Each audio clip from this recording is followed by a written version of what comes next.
Hello mga kaibig. May part 3 pa tayo, part 3. Yung kanila nandito tayo sa West Manor, Sual, Pangasinan.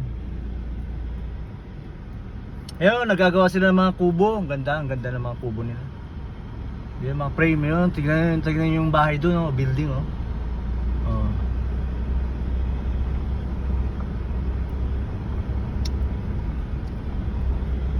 Yeah, paparating na tayo. Kala natin nung sa part 1, part 2 ng video, akala ko hindi na natin makikita 'to eh.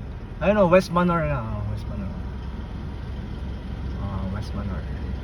Sual, Pangasinan, Barangay Kawayan. Yan oh. Oh, yan oh.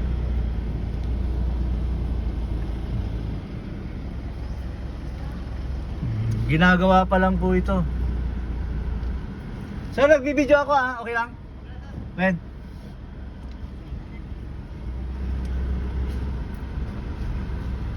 Ito pa, bababa pa ako at para makita rin ng mga anak ko kung ano napuntaan namin.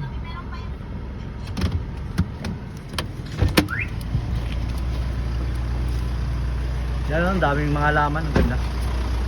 Ito yung gusto kong ipakita sa inyo, yung yan, information. Ganda ng building oh. Yung building na naman yun. Sige nga, lapit nga tayo.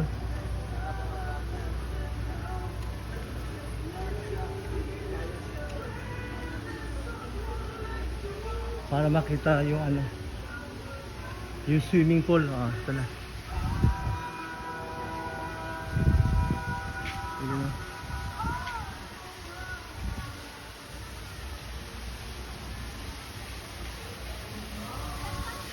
Yan o.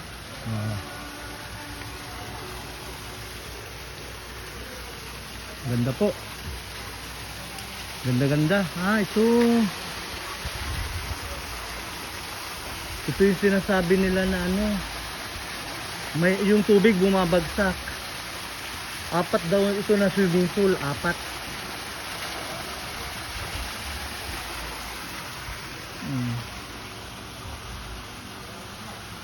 May mga tao na rin oh.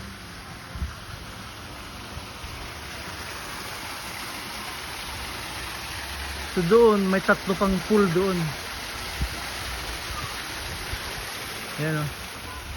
West Manor Resort, Sual, Pangasinan, Kawayan. Kanila ex-congressman Arthur Jesus Celeste.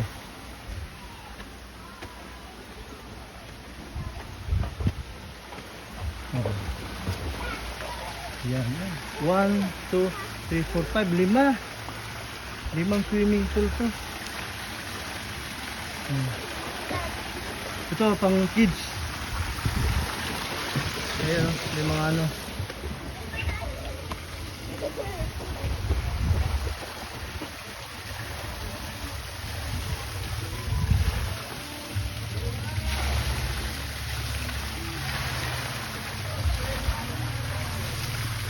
Yan, paakyat ko ako. Ang ganda yan, laki oh, lalaking bato oh. Lalaking bato pa no? Oo.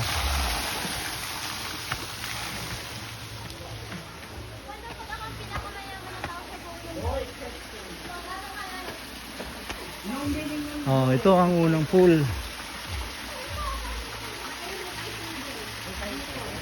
So magmula doon yung tubig, bagsak. Ito pang adult din to, malalim. Yan yung building oh. Para tayo nasa Baguio City.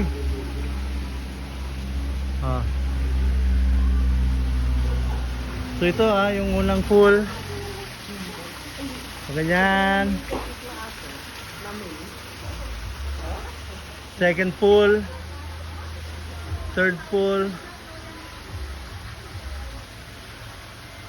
Ito 4. 1, 2, 3, 4. 4 lot pala. Yung mga bato pa oh.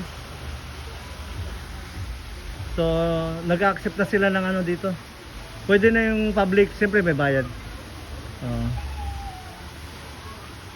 Yun. Ganda. Sige po, thank you. Bye-bye. Please subscribe sa ano natin, sa YouTube channel. At saka, please turn on the notifications din. Thank you.